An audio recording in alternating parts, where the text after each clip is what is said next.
Bueno, mi propósito en el día de hoy es analizar una serie de sentencias que han salido muy recientemente.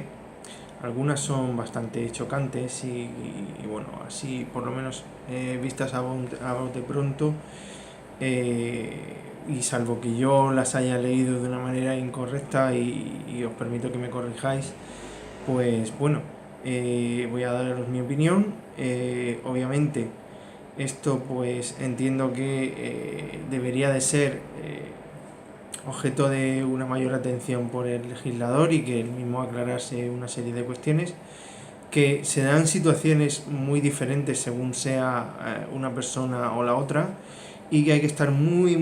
encima y al cuidado de cuáles son las circunstancias que rodean a cada situación. Pero bueno, la primera es esa sentencia que atribuía la vivienda en este caso al cónyuge, al hombre, porque la pareja, la exmujer, había empezado a convivir con alguien en la vivienda. Lo primero que hay que aclarar es que cuando se concede el uso, y solamente el uso, de una vivienda a una persona porque tenga la custodia de unos hijos, pues eso pasa porque se valoran una serie de circunstancias, entre las cuales está que por ejemplo no tenga dónde ir, que no haya más viviendas, y que luego pues que efectivamente se utilice para el que los menores, el menor o menores, pues estén en esa casa. Entonces, si alguna de estas circunstancias cambiaran, si por ejemplo existiera la posibilidad de estar en otra vivienda, si por ejemplo no se estuviera en una situación de desamparo porque hubiera una nueva fuente de ingresos, si cambiara el uso, si hubiera algún tipo de cuestión, pues se podría valorar el que esa vivienda la recuperara en este caso el ex marido, porque por ejemplo fuera de su propiedad privativa, porque la hubiera heredado de sus padres, porque incluso estuviera a nombre de uno de sus padres y hubiera sido el último domicilio, y sin embargo se le atribuya por sentencia a la ex mujer por el tema de, o a la ex pareja, por el tema de tener simplemente que se le haya dado la custodia de los hijos. Y al final pues se intenta que esa situación, que siempre tiene carácter temporal, hasta que los hijos sean mayores de edad o dejen de ser dependientes, si son mayores de edad o incluso si tienen algún tipo de enfermedad que una vez alcanzada la mayoría de edad los haga dependientes, pues se supere, si cambiaran las circunstancias y existiera la posibilidad de que esa expareja junto con los hijos pues fuera a otra vivienda. Pongamos por ejemplo el caso de que se pudiera pagar por el ex marido o el padre de los menores, en el caso de que no haya un matrimonio, sino que sea una relación no matrimonial, pues que se pudiera pagar una cantidad adicional como alimentos para pagar la mitad de un alquiler, o que haya alguna otra vivienda, como he dicho antes, en la cual pues pueda residir la mujer, la pareja, la que tenga los menores ahora, para que esa vivienda que era en principio he dicho privativa de él o incluso de su familia, pues quede libre y se pueda disponer de ella, y no sea tanto la situación que entiendo de un poco injusta.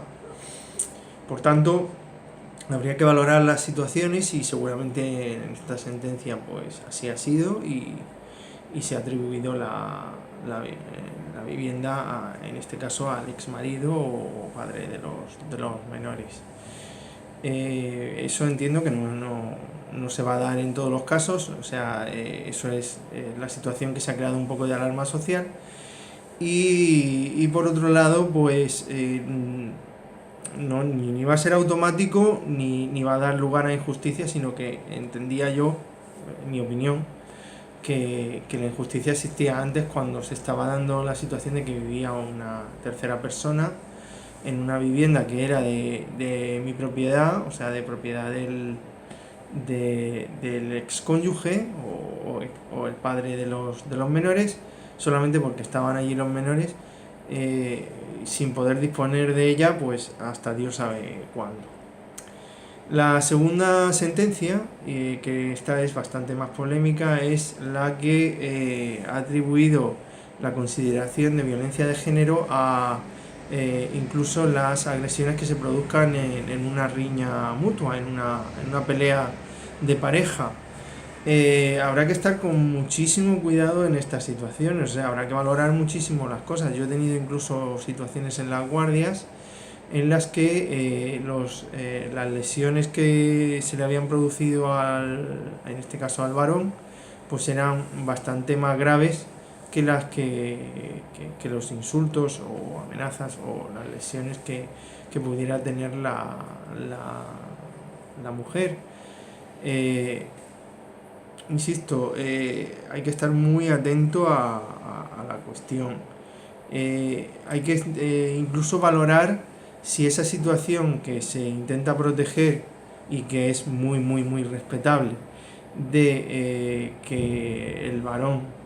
el hombre, tenga una situación de prevalimiento, de abuso de su condición, y ponga en peligro a la mujer, pues se dé en realidad, porque de principio entiendo que si se produce una pelea en la cual la intervención de la mujer fuera de lo que es la situación de defensa ya es una situación de agresión y hay un exceso incluso en la defensa y se producen incluso unas lesiones muy graves, entender que hay una situación en la cual el varón se ha excedido, ha abusado de su condición, de la confianza que hay en la pareja y todo lo que tiene que ver con que se aprecie esa situación de violencia de género, a lo mejor está un poco traída por los pelos, es un poco excesivo. Nosotros en todo caso cuando los llevamos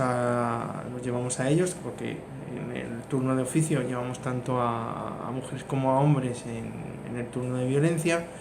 pues siempre vamos a intentar que eso se valore y que se tenga en cuenta y que al final se produzca una situación lo más cercana a la realidad posible. Insisto, y es un poco mi caballo de batalla, que quedan aparte cosas por concretar y por controlar por la ley de violencia y que quedan fuera y que existen, son hechos muy desafortunados también, no tan desafortunados quizá como la violencia de género en sí, pero no se está valorando ni se está persiguiendo debidamente los casos de denuncias falsas que las hay, que incluso se ha reconocido en una noticia relativamente reciente por la policía, que hay bastantes casos, no se cuantifican, no se tienen en cuenta y no se persiguen tampoco por la fiscalía normalmente. Se pone el peso sobre la persona denunciada, la cual muchas veces no quiere tener ningún problema más, ha pasado la noche en el calabozo y lo último que quiere saber es algo de esa persona que le ha puesto una denuncia falsa. Por lo tanto es un hecho, es una realidad que queda muchas veces sin perseguirse y sin condenarse. Luego también están los casos de violencia en la cual se produce una dominación por parte de la mujer. No os tiréis todos encima mía, pero sí que es una realidad que a veces ocurre en pocos casos, pero bueno, existe,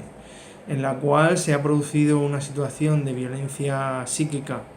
tan grave, normalmente violencia psíquica, no es violencia física, que el hombre pues tiene un concepto muy malo y muy bajo de sí mismo y normalmente ni siquiera denuncia, y eso pues queda totalmente fuera del ámbito de la violencia de género, se pasa a ser violencia doméstica con todo lo que ello conlleva y con una penalidad muy inferior, cuando entiendo que es una situación que quizá pues sea un poco desequilibrada e injusta. Por último, analizar la sentencia de negación de la custodia, de la custodia a una madre por utilizar a la menor para meterle en la cabeza pues ideas malas sobre el padre. O sea, esto se ha perseguido mucho. Hay estudios sobre incluso una especie de patología que se llama el síndrome de alienación parental, que implica que uno de los cónyuges pues se dedica a desacreditar, a faltar al respeto al otro cónyuge delante del menor, para al final pues crear en el menor, en la menor, en los menores en sí, pues un concepto malo del otro cónyuge. De manera que al final, pues muchas veces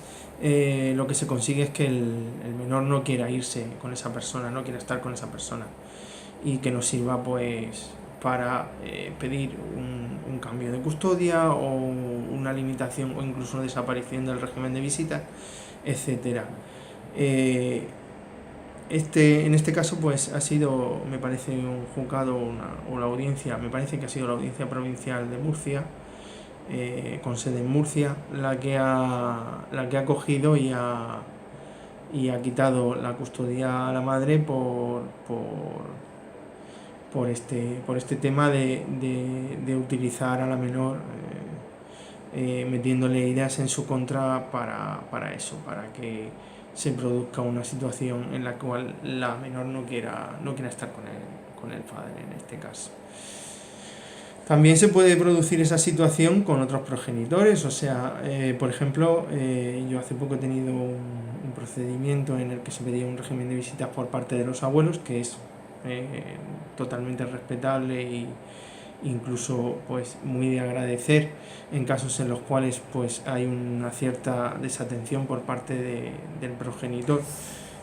al que corresponden esos abuelos, y